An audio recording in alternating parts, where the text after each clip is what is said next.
and welcome to the session about testing.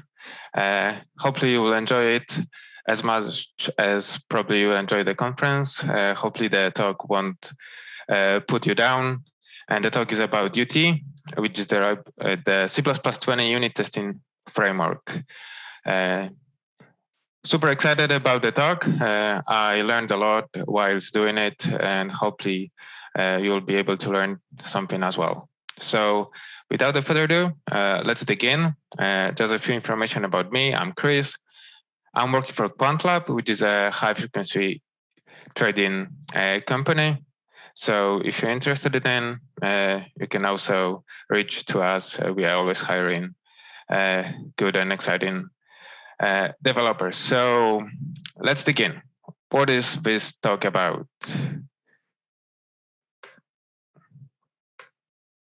So as I pointed out, we'll talk about unit testing. There are a lot of frameworks, so we'll have some motivation why yet another one, what's the benefits, what's the pros, and we'll start from the motivation to understand why we would even consider implementing a new one. We'll follow it up by an implementation of a simplified version to show off a lot of C++20 features, which are available these days in most compilers, and which make this talk possible and the framework itself as well. And super exciting. C++ is 20. Everyone should use it already. After that, we'll take a look into the UT. UT is a full version of the implementation, which we'll get through a bit before, which is not coupled, and it's basically how far you can push this envelope to get to pre-decent state so that you can actually use the framework in production. And by the way, this framework is used in the production. It's ready in a sense. You can use it. You can leverage its benefits. And if you have C++20, go for it. At least maybe at the end of the talk. We'll follow up with some benchmarks to compare different approaches, different frameworks to see the benefits of the framework itself. I'm not trying to show that the framework's better. We'll just take a look what is good and bad about different frameworks. And we'll sum it up, maybe briefly talk about whether some primitives should be in the standard or not. We'll implement a catch-to interface, the macro interface using the primitives provided by UT. So stay tuned because they'll be super excited. There'll be just one slide which will give you a easy way to path forward if you really would consider switching to a different framework in the end. So this talk is a case study, and it's based on my experience and my implementation, which I tried and explored a lot. So there will be a lot of slides, and some of them are more important than the others. As usual, wherever you will see a dark blue background, there is something to remember, which is important, in my opinion, and something you could get out of it. The talk, I mean. And what I mean by that is the fact that that will be mostly related to the C++20 feature or a technique which C++20 enables. So even if you're not interested in testing, hopefully you will get something out of this talk. What about the green background? Well, since we will try to implement something, we'll have some goals which we'll try to achieve. And wherever we'll get the green background, we'll get the thumbs up that we achieved something to, to put some dopamine into our brain, and especially for me to easily to move on.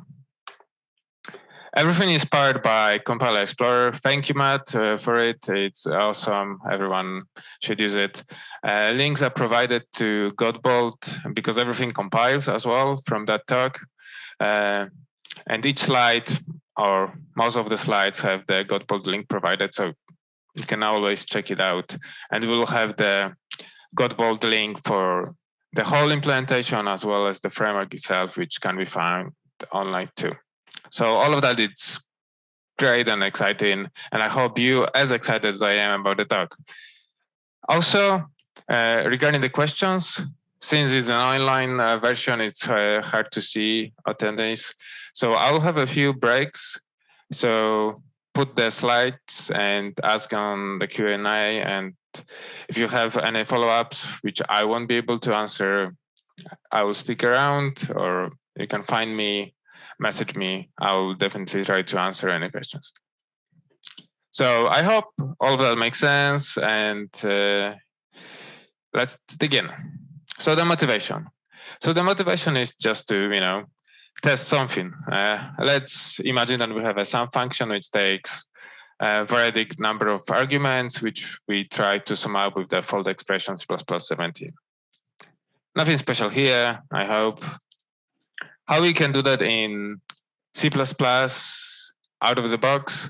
Well, usually we would do something like an assert. Probably assert is not a great idea because it will just work in the debug. In the release version, it will go away, so we won't get an output. But we can simply start with something like that. We'll also introduce the scope if we have different tests, put some comment to understand what we're testing.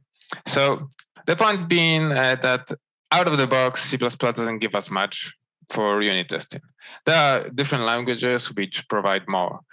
And testing in C++ is not first-class citizen, and which in my opinion is an issue because that doesn't leverage, doesn't encourage developers to do TDD or BDD approaches or extreme programming things, which in my opinion is not great for C++ because other languages are in front of that, and that's a good practice always to test your code because otherwise you may lose out and have problems.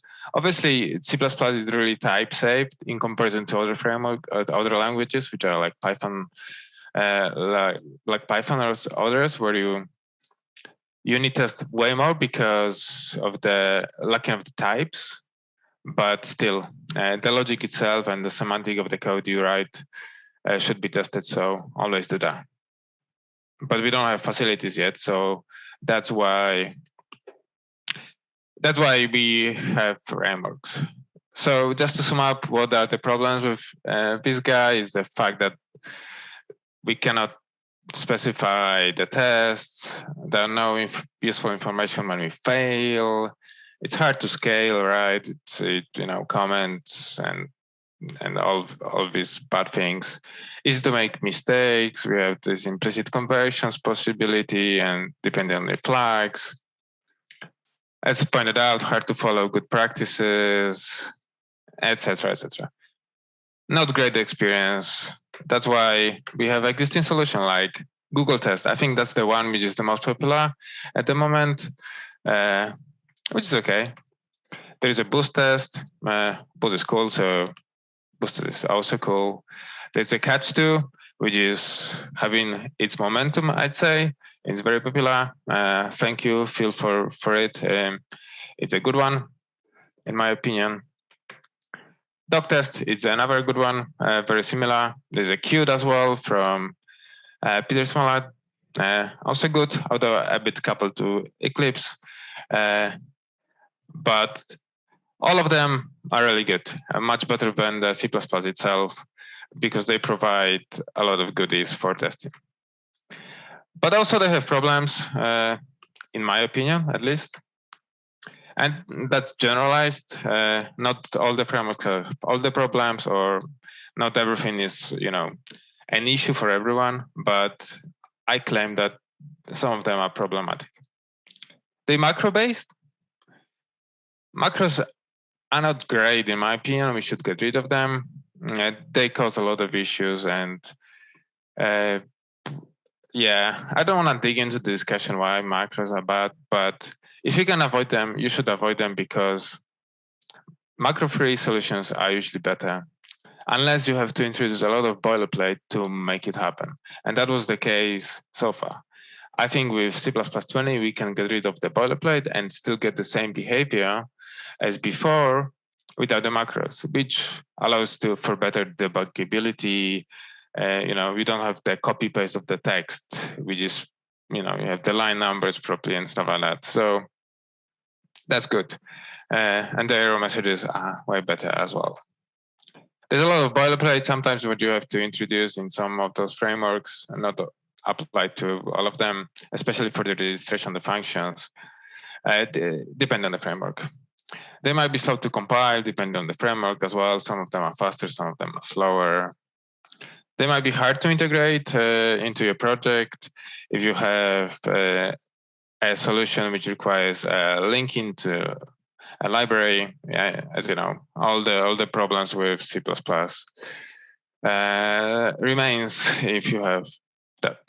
But if you have a header-only library, then you have problems with compilation times potentially. So yeah, nothing is perfect. And there are other issues. But yeah, that's the main ones which I consider harmful for them, and that's why I decided to implement a UT. So what about the future? Future with C++20 allows us to do very similar as the frameworks provide.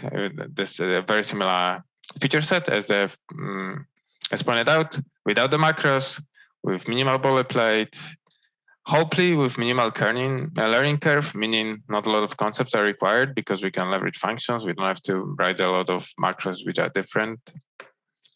Easy to integrate, assuming the solution is either header only or it's also a module, C++20 module. It's flexible and scalable, meaning we can easily extend it with the test suite and, like all the frameworks provide. And the claim here is that it will be fast to compile and execute, because that's important. You don't want to spend time in unit testing feedback loop for a long period. So iteration times are important. So the goal would be to have that function and be able to test it, and test it with something like that.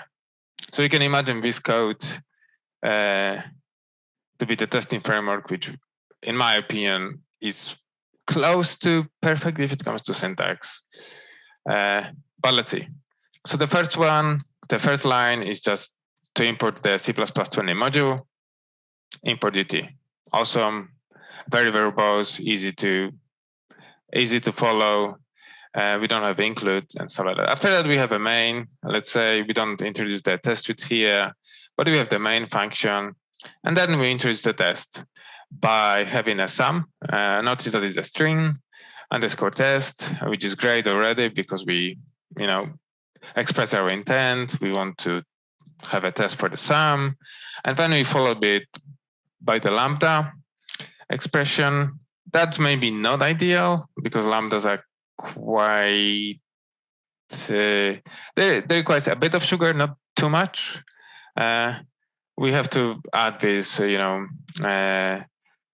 square brackets, but okay, we can deal with that. And here we follow it up with the expression of the function, which is sum1 plus 2 equals 42. Here we'll leverage the overloaded equality operators in order to compare it easily. I noticed that we don't need an expect or require anything like that. That's the simplified version in which we have the third syntax in which we just compare the result. And it doesn't matter on which side the number will be. And the underscore I is just a literal to have the proper numbers and the line. So I think that's really expressive. And what we will get out of that run? Running some CP line 5, which is as desired, failed because 3 equals 42 is not satisfied. Sum of 1 plus 2 is 3 equals 42. 1 test failed, 1 assert failed. So that's pretty cool. We'll follow up with another goal with the test suite as well, different tests, and we'll leverage expect version of the same assertions if you want to be more expressive about it and not using the third syntax. So I hope that makes sense. So let's begin. As I pointed out, implementation, maybe I'll just verify whether there are Q&As right now. No, thank you. So let's dig into the implementation. The implementation will be simplified, just 200 lines of code of C++20, purely C++20. Let's start then. So let's start with the UT module, which was the first line. I will import UT. How to implement that? Since we don't have really a way of like a standard way of naming the module, some are using PCM, some using HPP, but since our UT framework is header only, we can leverage the same file to have the HPP, the header, as well as the module. How we do that? I will define the UT HPP with the module interface unit. We have to write export module UT. To do so, we'll import std in order to get the required things for UT to be implemented with, like a standard library. And after that, for the simplicity, we just export namespace. Inline namespace UT v1. And the v1 is the version of the UT. UT will be the namespace in which the framework will exist, and we'll do export because we want to export everything available in that framework. So modules are great because they allow us to avoid exporting everything, but for the simplicity in this 200 lines of code, we'll just export all of it. So follow that up with the main CEP if we have the import UT, and simply basically pure main without anything. What we would expect if we compile that is basically nothing, but we should be able to compile it with the module provided. So how we can compile the module? At first, we have to, that will be Clang-based compilation flags. They differ a bit in different compilers, but it doesn't really matter. We'll just do emit module interface for the UT-HPP, and we'll get the PCM file, which then we can link and compile and link into the main CPP. And when we run it, we'll just get nothing as expected, but we can see that the module itself works. So I hope that makes sense. It's like, I'm sorry for the quick introduction to modules if you haven't seen them. I just wanted to point out that they will be awesome and that they might be shared as well with the header-only libraries. So their background, something to remember. And also notice that the draft link provided, if you want to dig in about anything, you can do that. And the module interface is a module which has this export keyword. That's basically much it about the modules. They are similar to precompiled headers. They have similar performance benefits. However, what they really enables is to hide the implementation details. So you can imagine this often use the detail namespace, which will be exposed to the users either way, which is not great because they can always call detail and get into your guts of your library, which is not great. But with modules, you just export what you want them to see. Everything else will be hidden from them. So that's awesome. We'll get better performance of the compilation times, as well as visibility only of those things which we want to export. So that's pretty cool. And the faster compilation times are mainly across compilation translation units. We won't get much faster compilation times for templates or heavily templated code out of modules. But if we compile multiple CP files, we'll get that benefit in the end. So yeah. And we won't do a lot of parsing of headers and text substitution with include. So, and that's the other macro. So yeah, great. Because yeah, macro free also means don't hash include, I guess. So the next step would be to implement the UT test. So that's line 4. So UT test is a UDL, user-defined literal, which will be followed by the Lambda. So let's start with the concept. We have C++20. We want to leverage concepts to get better error messages and learn something in the process as well and see how good are they. Unless you've seen the talk from Andrew today, they have some negative sides of them, but you should go and watch it. So we'll have the concept test, which takes the test and will require the name so that which will be printable, and printable means that it requires the ability to print it to the O stream. And that is required for the running. So we want to print running and the test name. So we should have the name somewhere. And this name should be printable. So that might be a string view, for example. Also, we would like to have a assignment availability from the expression, which is the lambda. You can see it on the top, on the top of the second listing, in which we want to assign it, and that assignment should be returning a void, and that's required for the test equals the lambda. So just a quick sum about the concepts. I hope I'm not going too fast, but yeah, I'm definitely going fast. So hopefully you can follow. The idea is that you get as much as possible out of the C++20 features, and we'll see what UT is good about. That's the premise about this talk. It's not really to dig into specific C++20 features, just to see what we can actually leverage out of them. The other talks should go into really details. So C++20 concept, there are type constraints. They can act as documentation for interfaces. You can see them as something like abstract classes for virtual interfaces. They claim to get better error messages, which is often the case, because it's coming from the point of instantiation, not from the library, unless you screwed up your concept and you do not constrain it too much, then you can still get into that madness. But if you do it right, you can on-premise get better error messages. They may provide better compilation times as well, because in comparison to substitution failure is not an error, enable if kind of tricks, they'll be faster to compile because they leverage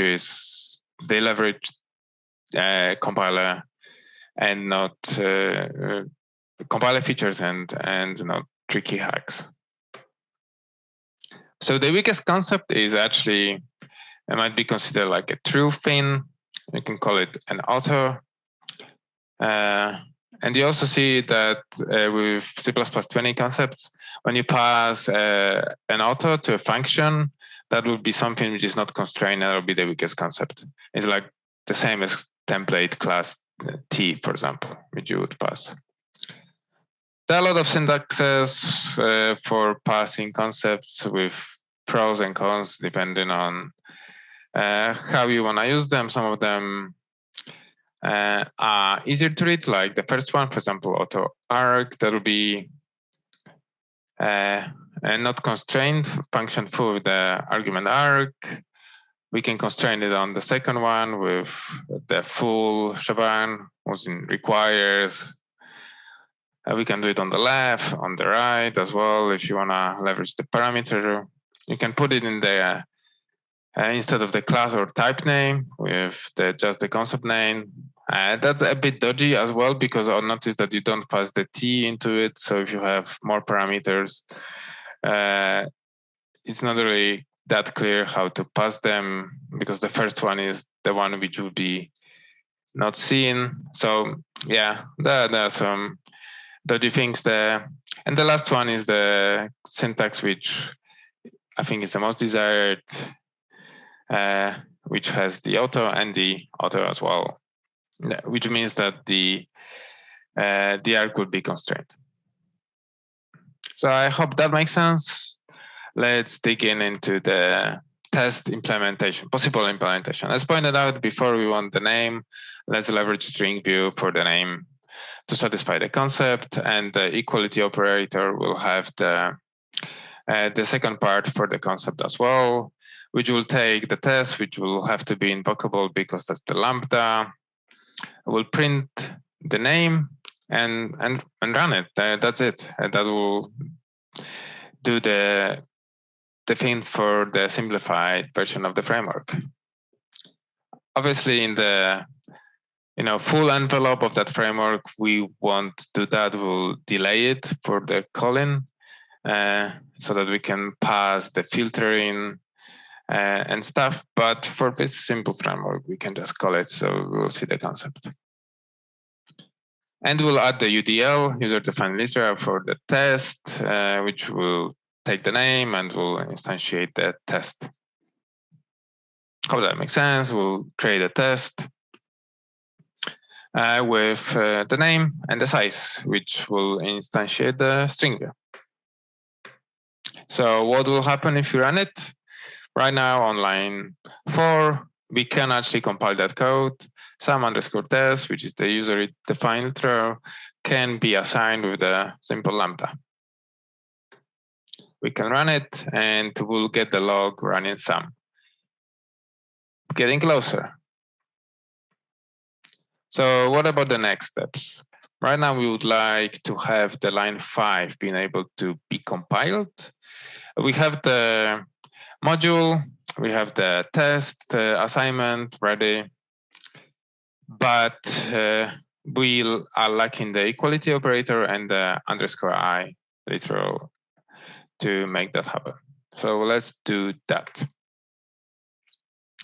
First, we'll do the operator overloading. Although it's a bummer a bit in C++ because we cannot overload built-ins. So code like that cannot be overloaded. And that's something to remember because it's dark blue background. So to avoid some troubles for you in the future, yeah, don't do that. That ain't gonna compile because we cannot do that unless one of these parameters is a class or an emergent type. That's what standard says. And there are good reasons for it, I guess.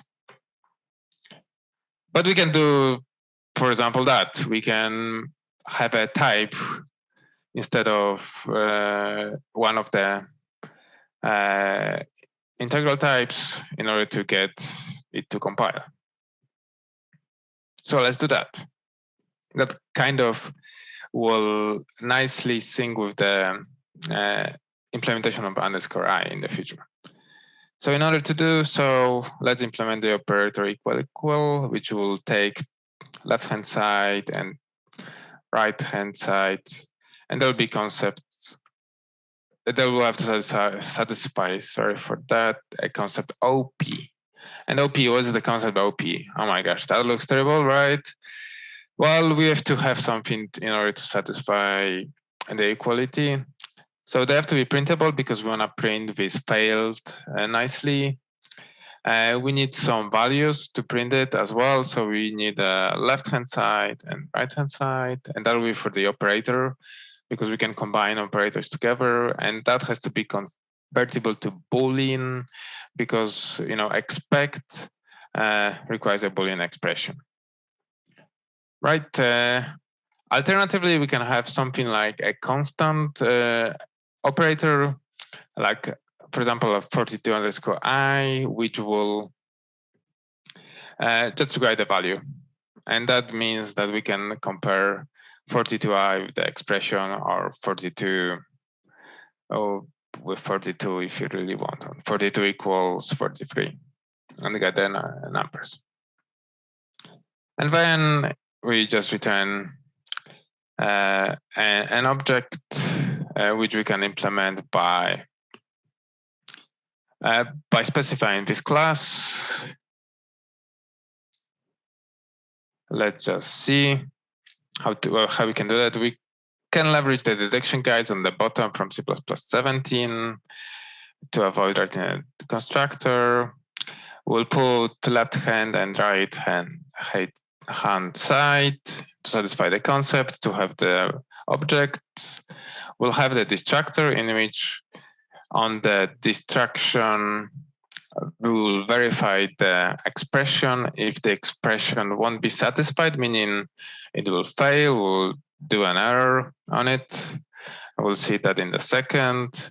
And then we'll just implement the conversion operator for the Boolean expression, which is explicitly false by default. We will do the comparison. And the printing itself will do the value, which we'll see in the second, of the left-hand side equals right-hand side, so that we can nicely print it. I think that's easy to follow for the other operators. If you can imagine that, if you, for example, not equal would be very simple to follow and implement. So what about these details, which we actually are exposing in this framework simplified version, but we do not in the proper one? The error itself, let's just print the expression that it failed. Nothing special here. And the value, it will be just the underlying value of the operator. If it has a value, otherwise we'll return the operator itself, because not all of them has a value. So it might be an expression which won't have a value, but if it's integral constant, for example, it will have a value. And this technique, which we just seen a second ago, it's called design by introspection, and it comes from Andrei Alexandrescu and D language. If you like TMP, D language is really nice to try. And how that works. And that's something to remember, because it's a great technique which we can leverage in C++20 very easily, which we couldn't have done easily before. So let's say we have a foo function which takes the v by the template, no constraint here. We can say if consexpr requires, which is from concepts. So see, if consexpr is C++17, then requires is C++20 from concepts. We say v, which is the parameter dot foo. Notice that we don't have to capture anything. It's just available in the context. That's the way concepts work. If that compiles, and that's important because we have if consexpr, notice here. If that will compile, meaning the v will have a foo, we can return the foo, otherwise it will return 0. So what will happen if we call it with the struct, in place struct, which has the foo, we'll get 42. If the struct bar doesn't have the foo, we'll return 0 because it will go to the other overload. But what is important, it will either compile, it will compile in both cases, but it will take the different branches, which is exactly what we wanted. And that's designed by introspection, which you can watch. And I would really encourage you to do it in the YouTube link provided. Andrei is awesome, and everyone should listen and watch all his talks. So we are getting there closer. We have this operator equal available right now. What about the _i? That's the next step. We need to define the user-defined literal for having that. Unfortunately, again, in C++, we can only overload those, introduce the UDLs with those guys listed here. So if you want to do it for the int, we'll get, did you mean assign long instead? Because that's the only overload which is provided for this _i literals added in C++17. So that's not great. However, there is a solution, and the solution is using this generic one, which we can parse the input as a character of strings. And then we can leverage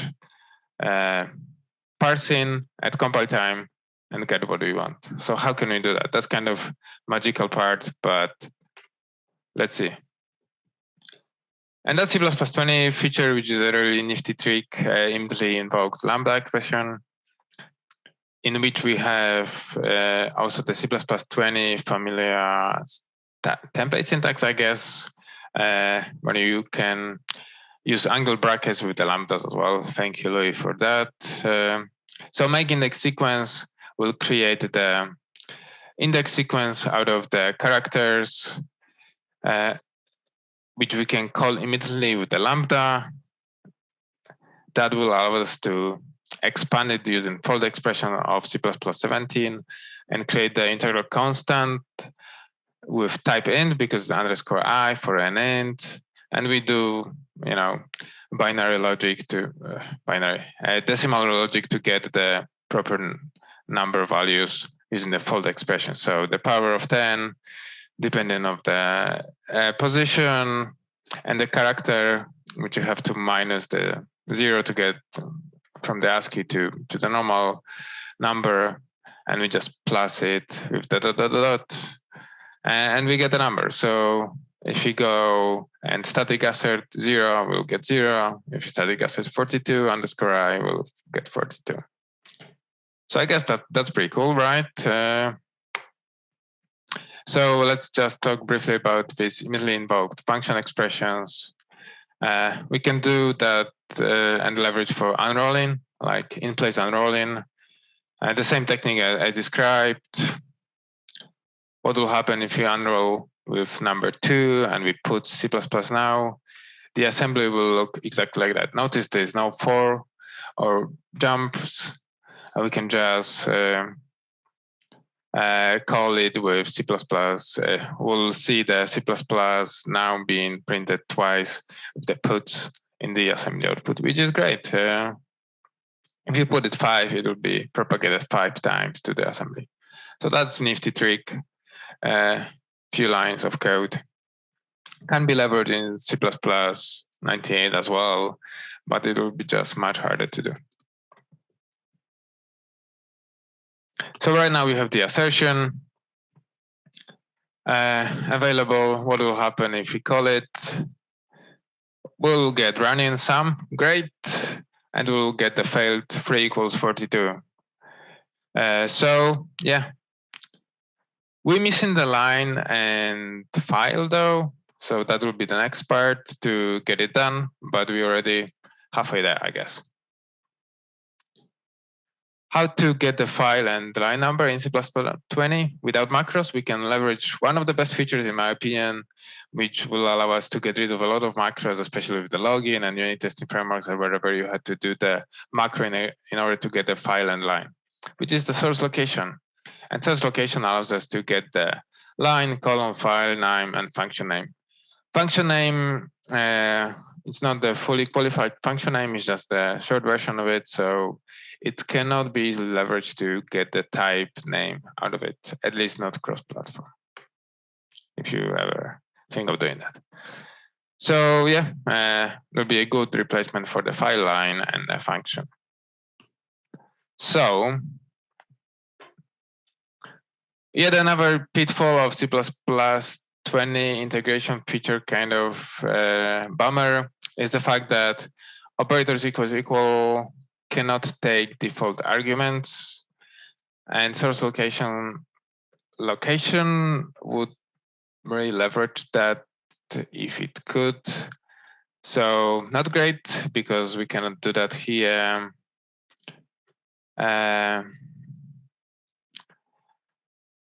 But yeah, let's just follow up and see where we can go with it. If we extend the error by passing the location and file and name, with the file name, we can obviously print it with the failed close. And instead of having it in the operator equals equal, we'll put in the equality itself. Why not? We can put it in the constructor. However, as you will notice, the fact is that the location will be of the location of the equality, not the coli side. That's why we wanted to put it in the operator equal equal in the first place, because that will be the callee side, which we see when we in our code. But instead of that, we'll get the UT-HPP line number 128 if we pass it to the error. So if we call it and we with that implementation, we'll get UT-HPP 128 failed. Well, we get the file and the line number is just the wrong file and the line number.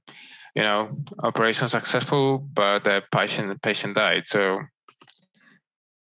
not great. But we can fix that by having a struct. Let's call it value location, which will have that value location, the source location still in the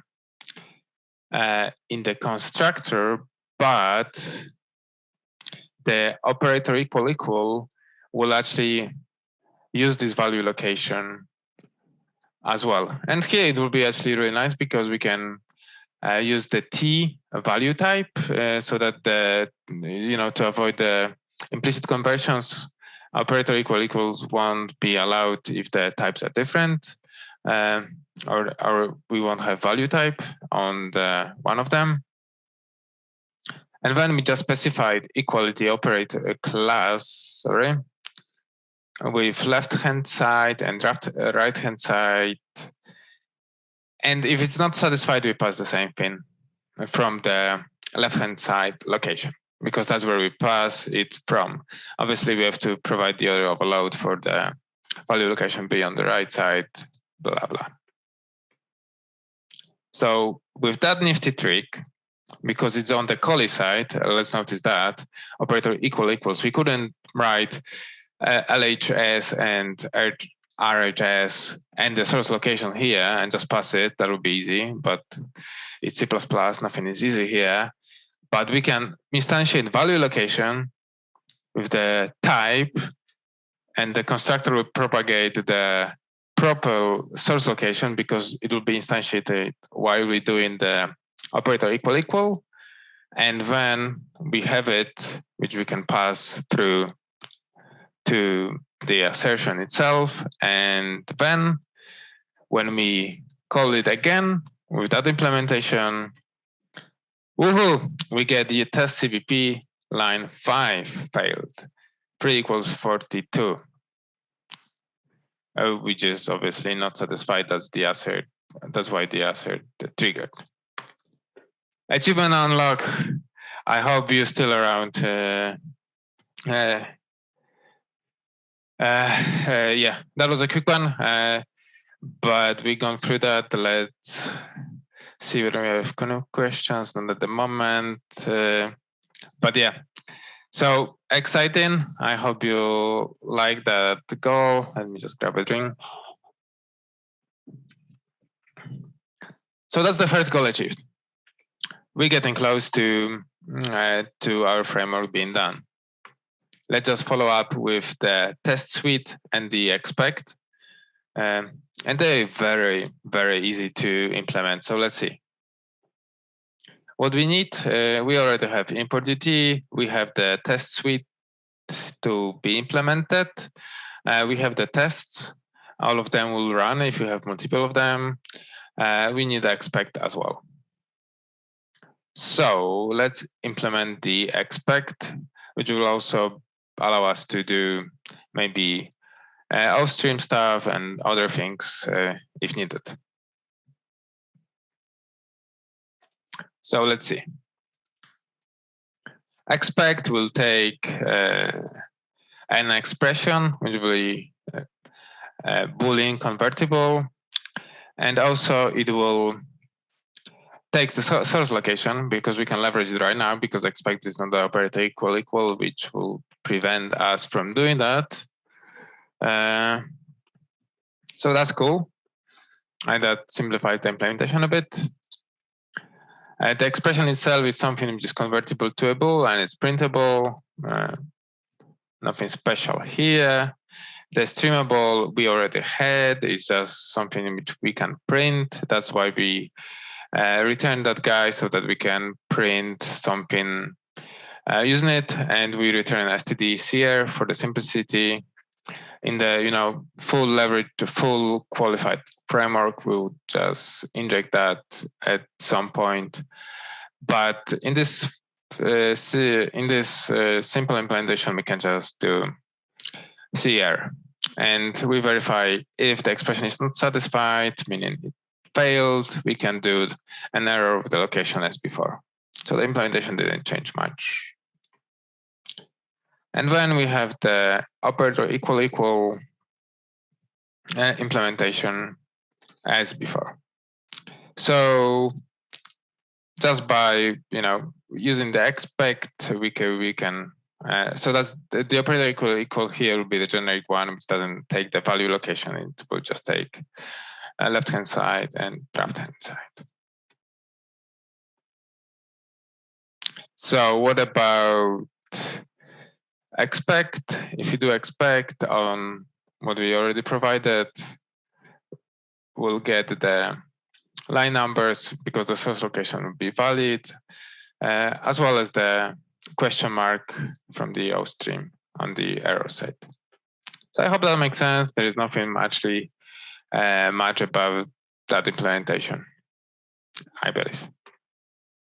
The test suite is very simple follow-up because it's just a struct which takes a suite concept and just runs it for the simplicity.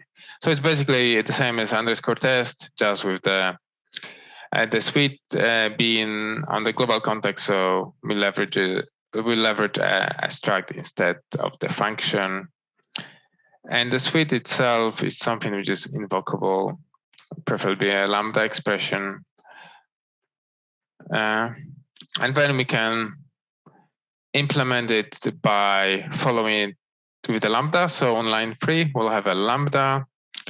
We'll have this test suite with the name, followed by the Lambda. And the Lambda will have the tests. So right now, how to reason about it, when we have these global sums, instantiation, the constructor will call the Lambda on line 3. This Lambda will follow up with calling all the code inside, and all the _ tests will call themselves as well. And all of them will trigger the day Lambda expressions with the expect calls, and they will print or like they will do the assertions on top of that. So in that case, we'll run pretests, and all of them will pass because there are no failing tests here. If you had a test which would expect to be failed, let's say some with multiple args, 1, 2 would expect 4, we would get running some with multiple args, and then the failed for the 3 = 4. With the proper line numbers as well, which would be the test CPP line 6. So yeah, yet another achievement unlocked. I hope you're still around. So as you can see, it's quite easy to implement all those features with C++20. There are some pitfalls which we which we struggled with, but there are workarounds as usual in C++ to avoid them. So that was the simplified version, which you can find the full implementation at this link, or actually you can go to the header implementation in Godbolt. Godbolt doesn't support modules out of the box, so it's quite hard, but the one box does. So we can go to the one box, which is an online compiler as well. Click that one and experiment with the module implementation itself, which will compile the module and run the implementation as well. So to sum up, C++20 is awesome. C++20 allows us to, and what is awesome about it? Concepts, there are, some rough edges, but they are awesome. They're better than before. Modules, great, allows us to simplify our code, to get rid of some includes, speed up compilation times. Source location is great as well because it allows us to get rid of the macros. Lambdas extensions in C++20 is awesome as well because they allow us to do nicer syntax and nifty immediately invoked Lambda expression tricks. And also we have design by introspection with if concept expert requires, which is deadly feature if you can leverage C++20. So all of that from the implementation point of view allows us to, in 200 lines of code, implement a testing framework, which imagine that in C++03. Good luck with that. So that's pretty cool.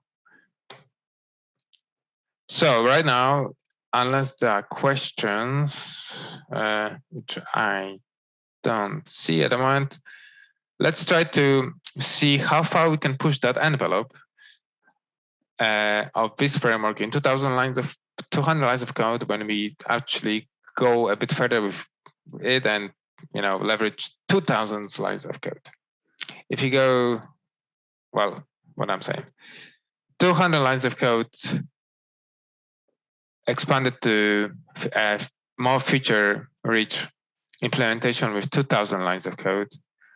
And that will be the UT unit testing framework, which is the C++ full leverage implementation of the simplified version, which we quickly rushed through in order to get some feeling about the availability of the features in C++20, as well as how the implementation of UT looks like in principle. However, obviously, it's less coupled to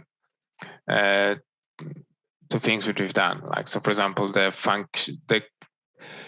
lambdas are not called immediately, and the output is not coupled to standard error and stuff like that. So without further ado, let's dig in. We have some time to see what we can do with C++ UT framework. And I will encourage you to stay tuned right now, because at the end of this part, we'll implement a catch 2 in 3 lines of code. So maybe that will encourage you to stay. So let's overview the UT framework quickly. It's a C++20 implementation. Limitation may apply as usual. MSVC doesn't support source location yet because the built-in not there yet. As far as I know, it will be there soon. You guys are doing a great job working on it. But besides that, the UT is available on major free for compilers. You can expect more than that, I guess, with C++20.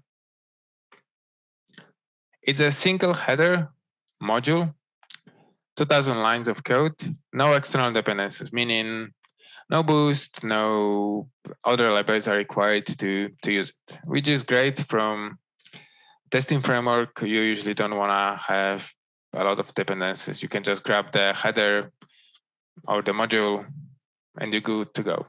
The only requirement is the STL to be available. It's macro-free. There are no macros in the implementation as well, unless you consider if the macro, which is part of the framework, because you have to have it for being a standard like header guard. But it's macro-free from the API perspective, that's for sure. It has all the features which you would expect from the testing framework: assertion, test suites, tests, sections. It has BDD support, behavior-driven development. It has matcher, it has login, it has all the goodies, reporters, blah, blah, blah. Everything is there. And that's still 2,000 lines of code. And it's easy extensible with, because everything is decoupled, so you can easily change everything you want. So yeah, And yeah, important part. It's not the official Boost library. It has the Boost namespace included. It's potentially on the schedule for the review, but it's not an official Boost library, and it's not used here as such. Just to be clear about that. So how to use it? Because I'll use the Boost in some use cases here. But yeah, hello world. And you can see it on Godbolt as well. It will just work out of the box if you try it out. So the first, we just import or include, doesn't really matter. In our case, you do the definition of your test, that your code, and after that, we have the main. And yeah, it's a similar code as before. Notice that here on line 11, the difference is that we can have compound expressions with end, and they'll be nicely printed. You can see that on the bottom. Some CPP line 11 failed, and you have the colors as well, which is important for the testing frameworks.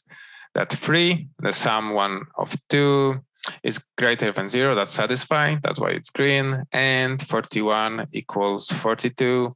That's not true. That's not satisfying. That's red. So that's why it failed. And we have tests. 1 test, 1 failed, 3 asserts, 2 passed, 1 failed. Pretty nice output out of the box with the standard output. So that's pretty exciting, I guess. Easy to use, hopefully. You see it the same way as I do. Let's see, we have a question. I can't see. I'll get to the questions a bit later. Okay, let's go back. Sorry, does UT support mocking?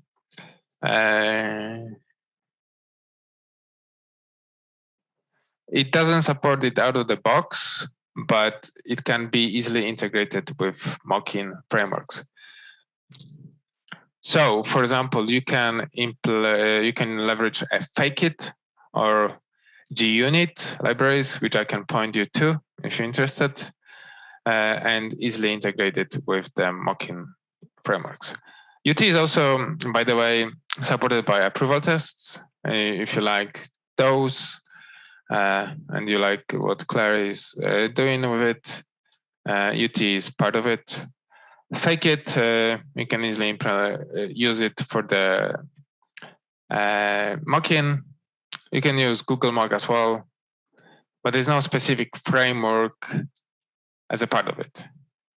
But there's nothing stopping you or anyone using any framework provided. So I hope that answers this question.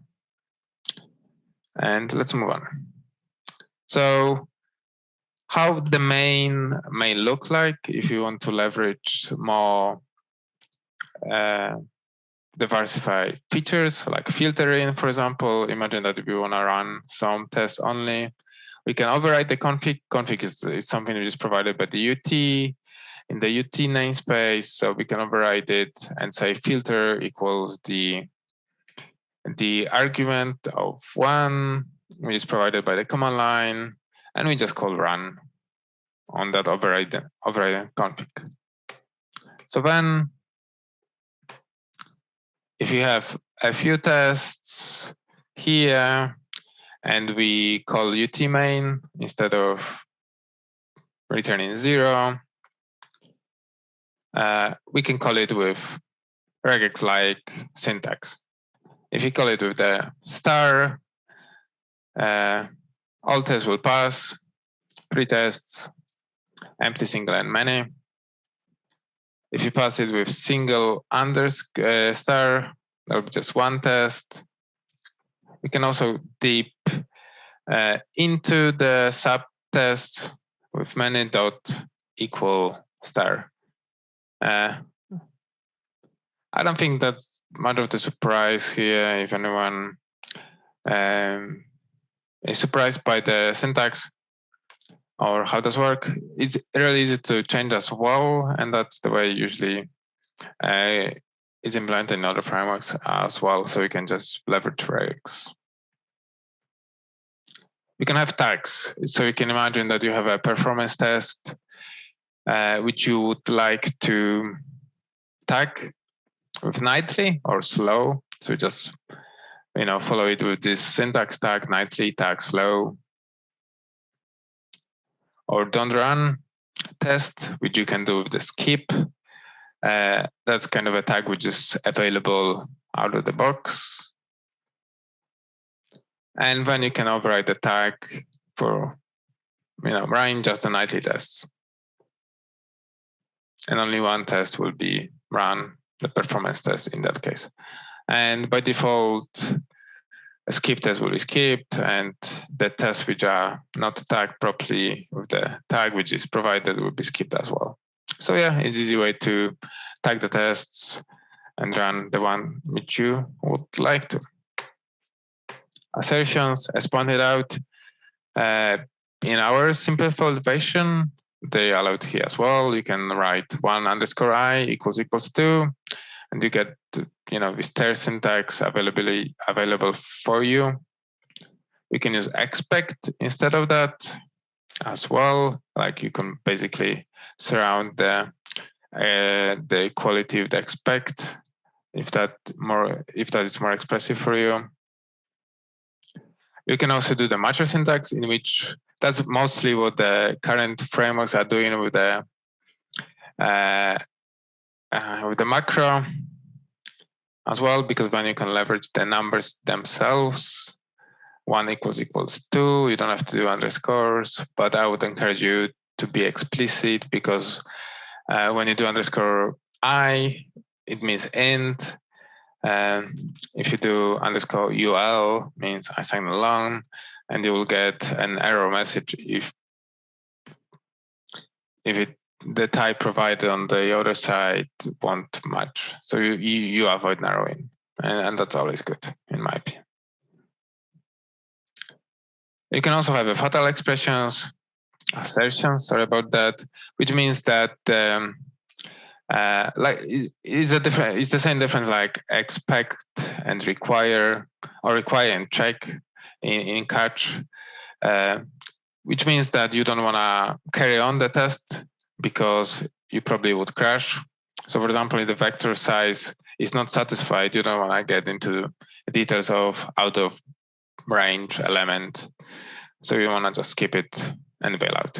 By default, if you don't put fatal there, you'll just go and try to expect, because then you will see as much potential wrong output as possible, which is quicker for your iterations.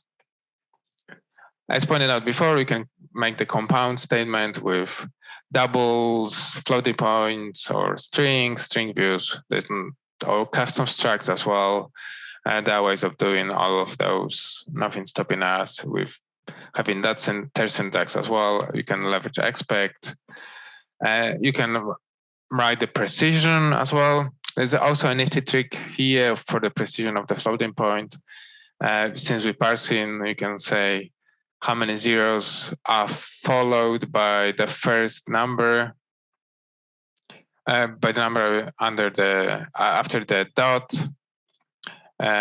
which is by default doesn't matter, because 4110 is the same as 41.1. But since we put 10, it means it'll be the precision of that two numbers. If you put 10000000, then the precision will be higher, the expected precision.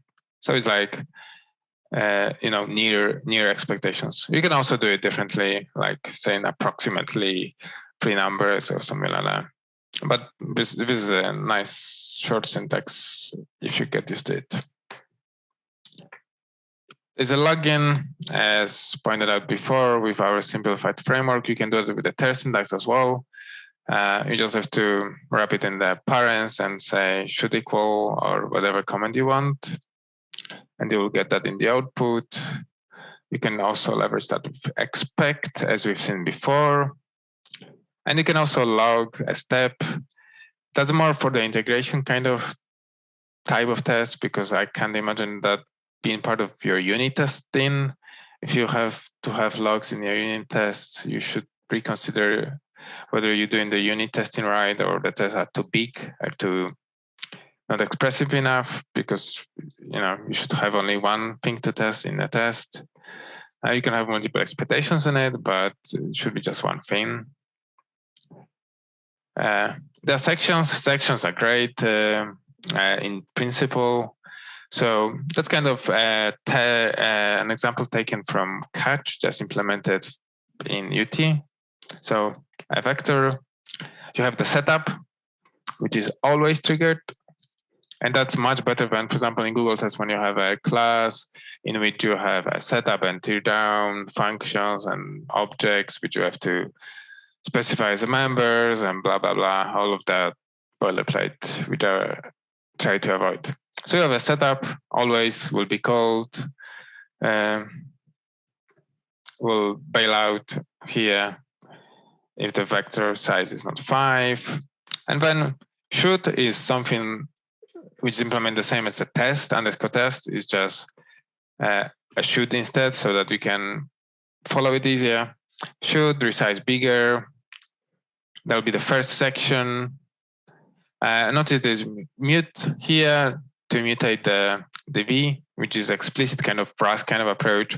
You want to mutate that v, and on the next line you don't want to mutate it. So by default, lambdas are immutable, which is great. One of the few defaults which C++ got right, in my opinion. And notice underscore UL here for use assign alone, which is not the right default for the size, but okay. So we have 10. After the resize, that will be satisfied. And when you have 5, which means that we are in the after the test, and we have the section, yet another section. So it means that we got from the setup, the first section should the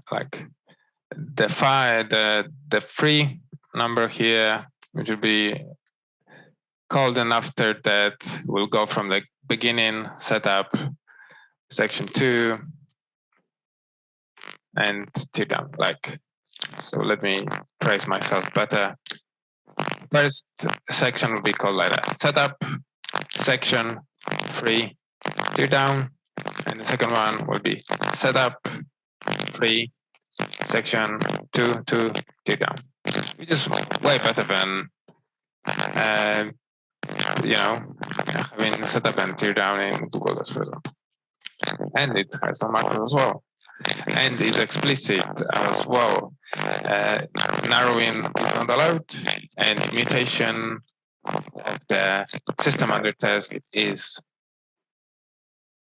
specified too. I hope we don't have any audio problems. I've heard that we have some.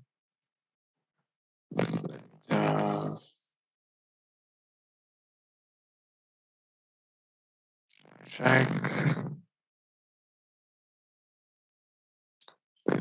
The audio problems. Okay.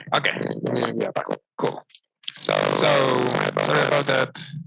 Technology these days. Maybe we'll be in person at some point. So the suite as before in our simplified version. Switch for a second. So for example, imagine we have errors. I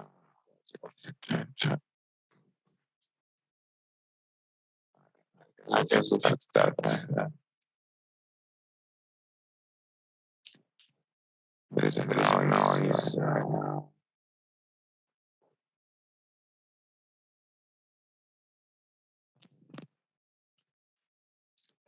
Better, worse.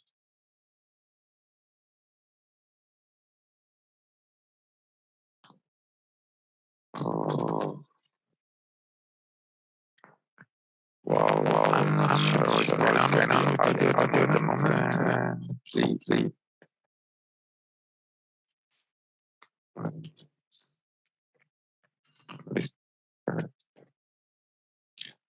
7. Is it okay? Okay. Well, let's assume it's okay. Okay.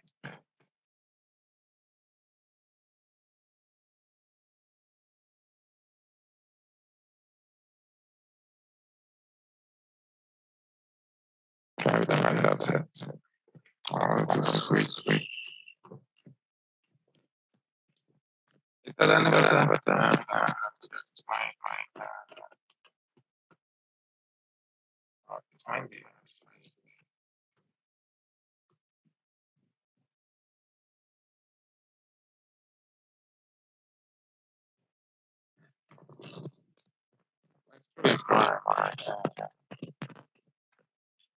Well, I don't know. I'll carry on because I record the audio anyway, so it should be fine somewhere. I hope. Anyway, let me know if you really have more problems or if it will go back.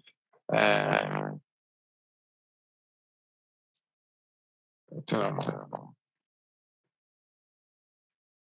So we can have the test suite errors in which we have the 2 different tests. One will have the exception test in which we can throw. If you throw, we'll get an exception. If it doesn't throw, we won't. We can specify the exception type. We can also test abort, which is testing the asserts. Usually that's not a good practice. And so only available at the moment on Linux kind of environments. So maybe do not leverage that too much, but it's available if needed. So yeah, that's pretty cool. So if you run that, we'll get 3 asserts in one test, the test will be in the test suite, and the exception test and failure test are the subsections. So it's 1 test and 2 subsections, which satisfies all the expect calls which we have.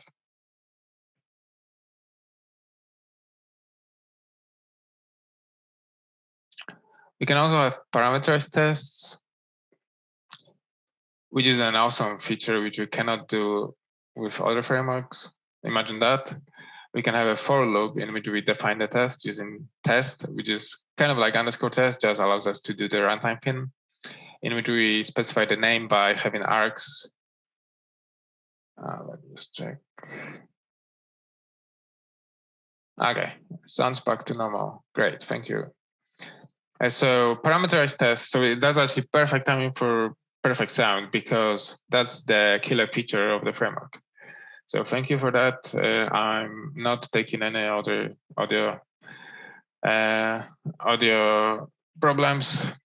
So imagine that we have a for of the vector 1, 2, 3, and we specify a test at runtime with the runtime name args, and we put toString of I. Oh my gosh, 2. Okay, great. Thank you for the audio update. So, and then we do expect on arg greater than the number. So what we've done here, we specified 3 tests, args 1, args 2, args 3. And we have expect on all the values that are greater than 0. So that's pretty exciting. We can also leverage a different syntax for doing the same using a bit different approach in which we just pipe to a tuple. So we can imagine here actually having also different types. So if you have a list of types which you like to pass through the tests, you can pass them through the tuple, and after the test will be propagated with the type, and you can do expect on the type. And you can see type targ equals type n, for example, meaning that the targ is an int or the type is a bool, in order to satisfy all the tests here, because we passed the true and 42, which is a Boolean and an int. And also both of them are integral, so all the tests are going to pass. So 4 asserts into this. That's pretty cool, isn't it? In my opinion, it is. We have also template metaprogramming available. So imagine you have a const expert value. You can do constant 42 underscore I equals I, and here we'll leverage NTDP from C++20 on template type parameters. And we actually will get 42 equals 0 and void equals int, not just the colors, obviously, failed in line number 2. And that's constant expression. And it's taken from line number 1. So that's pretty cool and easy to test for the template metaprogramming. Awesome. We need more on that, more of that, more compile time tests. And why we would do that? Why we wouldn't do static asserts? Because static asserts won't allow us to be run with different tests. Because this call is at run, like it's a compile time check at runtime. So we can run specific tests, which will leverage the template evaluation here. But it will still that at compile time, but the test will be run runtime, so you can filter it out, for example. It won't always fail the compilation. And it will print the UI as well. And you can expect afterwards other things. You can also use the spec if you find a Ruby on Rails. You can describe the vector, expect, and it should resize to bigger one. If you like the syntax, it's really easy to add lambdas, right? Lambdas are great. So all this implementation of describe, it is just a different lambda. Should as well, we just call, it will be called. It's the same as the test, underscore test. So if you found out the Ruby, go for it. You can mix and match describe and Ruby with underscore test or should. You can even put expect without the test as well in your main that just leverage the assertions. You can also do behavior-driven development. I would encourage you to do that because it's more expressive and still without macros. So you have a feature scenario, given, when, then. That's the same test, just in BDD. And this BDD is C++ based, meaning like with the lambdas, but you can also do, and all this passed to assert in one test. You can also leverage the Gherkin feature. If you're familiar with Gherkin, Gherkin is a way of describing a feature test and acceptance criteria in this Gherkin syntax, which is looking like that. And the idea is that you do that for the product owners, you talk to them and you describe it in the English kind of way. And when you can run it and implement the test using the backend in any language you want. That's the cool stuff about it. You can leverage the libraries, you can leverage the binaries. It depends on the backend implementation of those steps. So you can do that in UT as well. You just implement the steps instead. So you implement the step for the feature scenario, given, when, then. And notice here that we don't implement the expectation themselves. We leverage the values from the parser, which will be propagated to you. So the parser is parsing the Gherkin syntax, and we implement the steps in C++, and they will be run per each scenario. So then we can do something like that. We have a Gherkin test in which we'll pass the steps. That's the generic implementation of the steps. And we just pass a file, which is a feature file. And that will give us the same output. But notice that the file is separated from the implementation here. So we do not couple the steps into the expectations, which means that we can easily change the steps. They can be parameterized as well, and they can be leveraged by different frameworks to use, for example, binaries to test end-to-end using the same steps, or different language, or Python. There's like Ruby on Rails. Ruby supports that, not Ruby on Rails. Ruby supports that Python supports any language supports Gherkin. Gherkin is cool, BDD is cool. Use it, UT, leverage it. We can do parallel execution as well, easily. Parallel 1, parallel 2. We just override parallel runner. As I pointed out, it's flexible. We can override runners, outputters, anything we want, filters, tags, and we'll get them in parallel. Implementation provided as well, very easy. It's just using parallel 4 from C++ 17. Parallel execution, I think it's 20. Benchmarking, very easy as well. Underscore benchmark, do not optimize for caching purposes to invalidate it. And we can get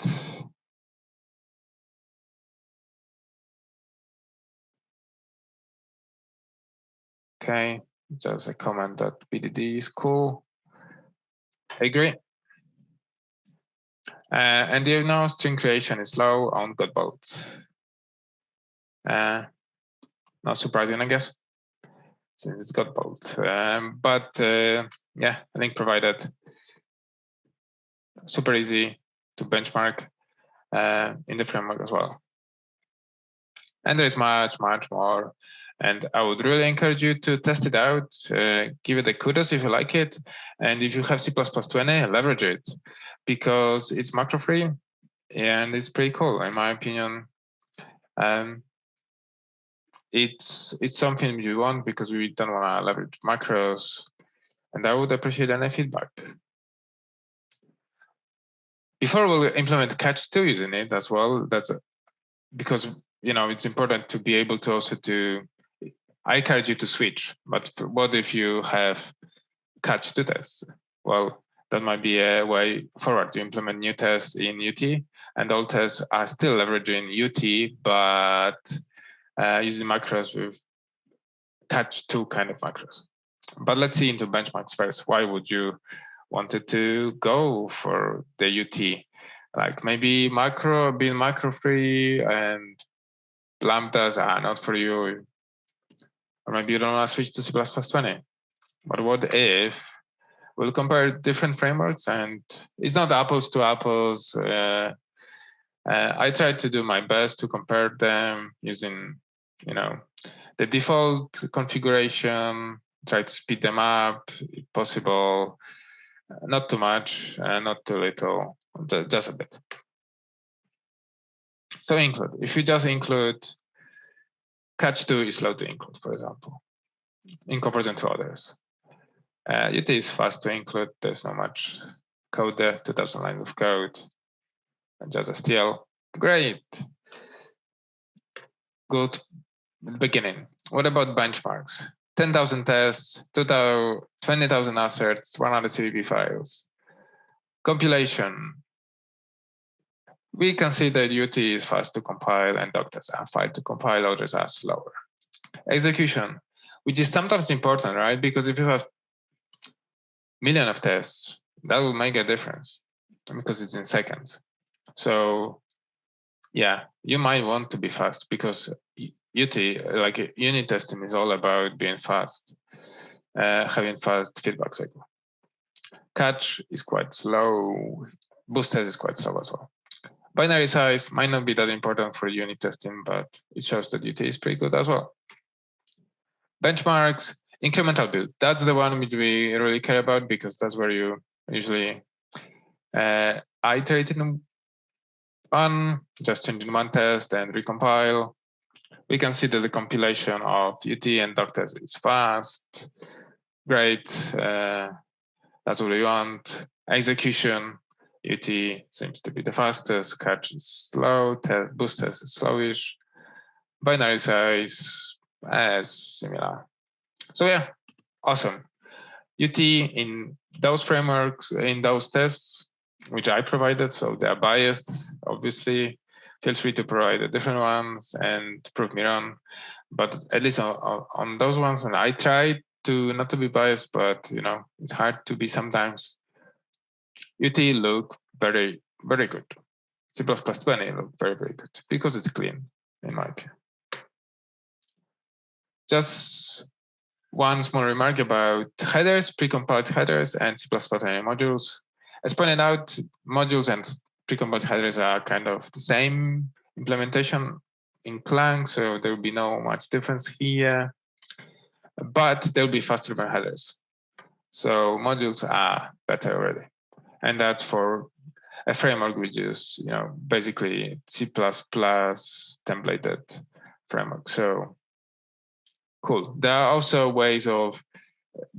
reasons why UT is fast to compile and execute, and you can find details into the documentation. I didn't talk about them today because, as you know, I'm going fast and furious, but not really into details. But if you're interested, I'll show you where to find how this works. So hopefully someone is still around, and let's just sum up. And hopefully you find the C++20 framework as awesome as I. So regarding C++20, there are a lot of features which allows a way cleaner design and implementation, in my opinion. Leverage them. Although they have ravages, they're still better than before. Cool stuff. UT, in my opinion, as an author of it, is an example of cutting-edge unit testing framework. It leverages all the C++ goodies, and it shows that by doing so, we can get pretty decent code and pretty decent framework out of it, which might be in boost sooner or later. As I pointed out at the beginning, potentially we would like to maybe possible to standardize some of the primitives, or make test, maybe not making the testing first class citizen. That probably should be a package, a library which can be packaged. But I think this package, testing library should leverage some nicer features of C++. For example, assert should be better. Shouldn't be a macro. That should be something which we can definitely do better. Maybe contracts will help here. Maybe they can be leveraged for that, and stuff like that. So Lambdas, short syntax for Lambdas would be nice as well for that. If you have those, I think we can really, by just adding some generic features to C++,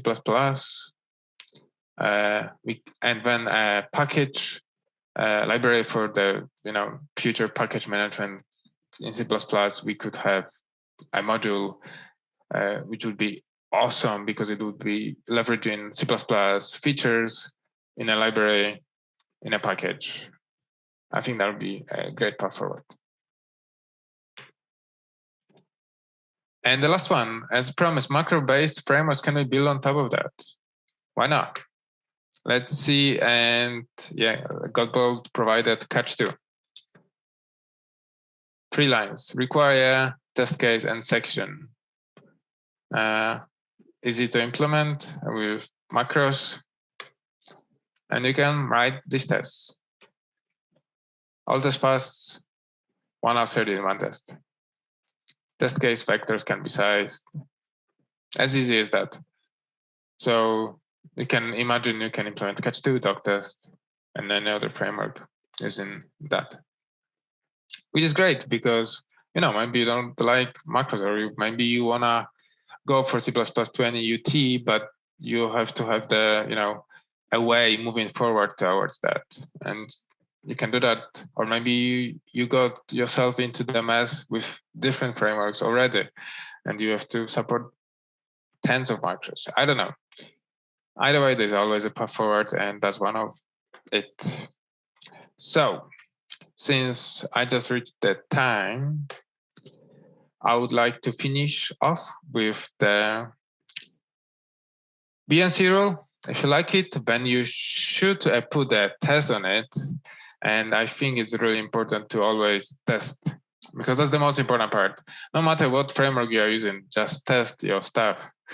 And let's make C++ awesome so that testing will be a first-class citizen in the future, so that people will be encouraged to test and not being forced to use frameworks which are hard or not available out of the box. So let's make it C++ available for everyone. And if you're interested, QuantLab is always hiring. If you're interested in stuff like that, QuantLab is leveraging that framework at some capacity and other exciting stuff. QuantLab is awesome company to work for. So click the link provided, and with that, I will check whether there are questions, but I don't have much time. So I'll just finish it off, and I'll be available if you need me. Just ping me in any way or form. And with that, I'll say thank you.